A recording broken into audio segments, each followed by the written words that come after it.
It would be easy to dismiss the Christian fundamentalist opponents of rock as extremists, but here in the USA, they have substantial mainstream support. An influential group of concerned parents, headed by the wives of Secretary of State James Baker and presidential candidate Albert Gore, have successfully campaigned to get the record industry to put warning stickers like these on some albums. And they even managed to make rock music the subject of a Senate hearing. The material we're concerned about cannot be compared with Louie Louie, Cole Porter, Billie Holiday, etc.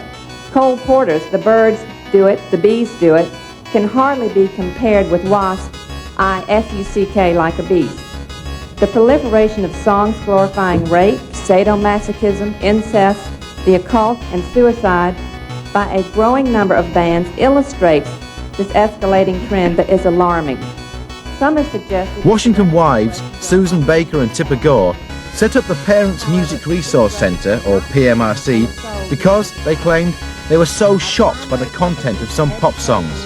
Their aim? To warn other parents about the danger music poses to the youth of America.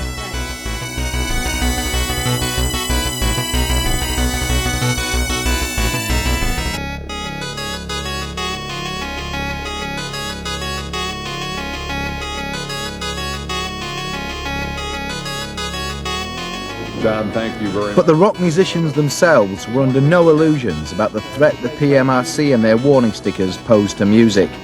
John Denver was the first to express outrage at the proposals. Mr. Chairman, the suppression of the people of a society begins, in my mind, with the censorship of the written or spoken word. It was so in Nazi Germany. It is so in many places today where those in power are afraid of the consequences of an informed and educated people. My song, Rocky Mountain High, was banned from many radio stations as a drug-related song. This was obviously done by people who had never seen or been to the Rocky Mountains. May I be very clear that I am strongly opposed to censorship of any kind in our society or anywhere else in the world. Next on the witness stand was heavy metal singer Dee Snider. His band, Twisted Sister, was specifically targeted during the hearing for alleged violent lyrical content. Are you listening to me? What do you want to do with your life? I want to rock.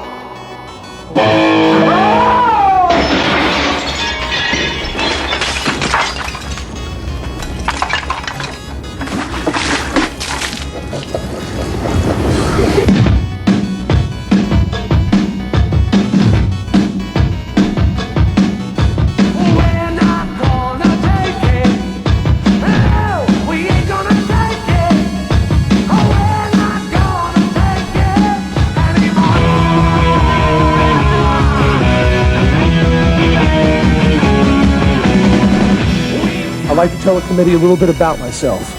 I'm 30 years old, I'm married, I have a 3-year-old son. I was born and raised a Christian, and I still adhere to those principles.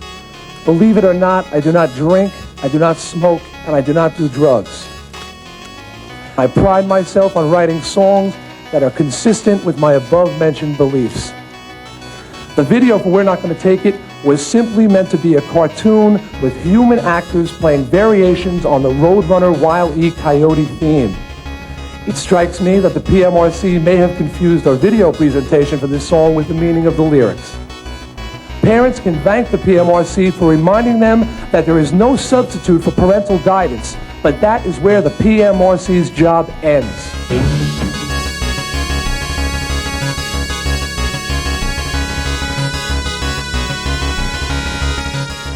1984 was a pretty insane time for Twisted Sister. We were hearing bits and pieces about this Parents Music Resource Center and Tipper Gore, but not really registering because we were getting protests and religious groups at every show. So just another parent group that, you know, was putting Twisted Sister on a list of targets. We have always talked about the positive aspects of the music industry, but of course the highlight has been on the excesses that have been allowed to develop as we have tried to focus our concern on those excesses. Somebody approached our office that they want, the Senate committee is having a hearing on censorship with the PMRC and wanted to know if I would come and speak. Now, my view of it, when I heard it, was they want me to carry the flag into battle. Hell yeah. Braveheart, baby. Braveheart wasn't even out, but that sort of mentality. Give me the fucking flag, man. Let's go. I knew that they were, like everybody else, grossly underestimating me. I knew that they viewed me as just another dunderheaded rocker, and they would bring me in, make me look like a fool, and I would help their cause. They did not know that I could construct a sentence and speak English fluently. And I'm there in my cut-off denim, my skin-tight jeans, my snakeskin boots, and a little bit of eye makeup left underneath, and my big hair. And I ain't getting dressed up for nobody. I'm a dirtbag, and I'm proud. And I'm playing these people like, mentally I'm setting these guys up for the kill. I have got my speech in my back pocket, which I have worked on for a few weeks and honed and refined till it's a freaking nuclear weapon. Folded up like a gazillion times, like a bad kid bringing his homework to school. When I open it up and I'm flattening it out on the table, really deliberate, and they're going, oh man, this is a lamb being brought to the slaughter. And I start reading. Since I seem to be the only person addressing this committee today who has been a direct target of accusations from the presumably responsible PMRC, I would like to use this occasion to speak on a more personal note and show just how unfair the whole concept of lyrical interpretation and judgment can be, and how many times this can amount to little more than character assassination. And I am just tearing apart everything that they've accused me of, disproving beyond a shadow of a doubt that everything they've accused me of has been wrong, false, and they are scrambling. They were saying that Under the Blade was about sadomasochism and bondage. It was about my guitar player's throat operation. It's not really a wild leap of the imagination to jump to the conclusion that that's about something other than surgery or hospitals, neither of which are mentioned in the song. No, it's not a wild jump, and I think what I said in one part was that songs allow a person to put their own imagination, experiences, and dreams into the lyrics. People can interpret it many ways. Ms. Gore was looking for sadomasochism and bondage, and she found it. Someone looking for surgical references would have found it as well. Yeah.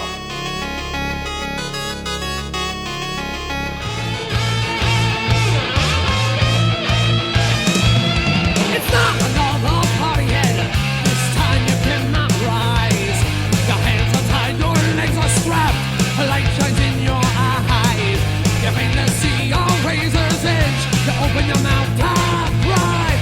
You know you can't, it's over now. Blade is gonna ride, 'cause you're under.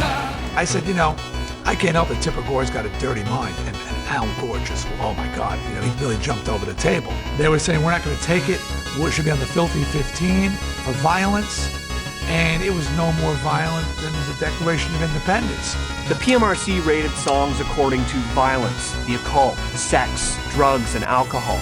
And although these...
So why did the recording industry give in to the demands of the PMRC and agree to sticker records when the artists themselves expressed such strong opposition to what they see as the beginnings of censorship? No way! During that time, the industry was facing states, some 18 states, trying to pass laws which would mandate the use of a parental advisory logo, but not the handsome little black and white one that we had been using voluntarily, but rather a large fluorescent sticker that had a list of sins ranging from bestiality and necrophilia to alcoholism and adultery. We defeated the legislation in all 18 states, but we're told time and time again by those state legislators that if they didn't feel the voluntary standard parental advisory logo was working and working well, that they would come back with their state laws and they would press for passage of those state laws. So how come the censors have got this far? Why is the recording industry being blamed for antisocial behaviour? Because the problems that face our youth today seem so insurmountable, be it AIDS or teenage suicide or drug abuse, teen pregnancy, what have you, because those problems are so difficult to address and to begin to solve that people rather are looking for an easy way out and are looking for a scapegoat. And they are blaming rock music and they're blaming the arts. And that's unfortunate. I think the fact that the major labels are imposing labeling on some of their artists is fairly laughable. The criterion used are totally arbitrary. I think they're of no use to the parents if that's who they're aiming them at. And in many cases, they serve as buying incentives for children who want to listen to something that their parents wish they wouldn't. But if you can be opposed to labeling, but surely labeling of records isn't censorship. Labeling is censorship because many of the major distributors have already said that they will not carry any albums that have a label that might be considered questionable. And if there is no distribution for the album, then the record labels aren't going to let them, the artists record what they like. And so there is, in fact, a chilling effect and censorship. Y mientras la restricción significó victoria para la institución, el heavy metal fue el gran ganador. Somebody called up and said we had to put a sticker on our album cover, and I was like, well, what's the sticker say? And it's like, well, this record contains explicit lyrics. I said, put it on. It's wonderful. I love them. People will buy the album. That little parental discretion sticker almost guaranteed you that your record was going to be purchased by disgruntled kids.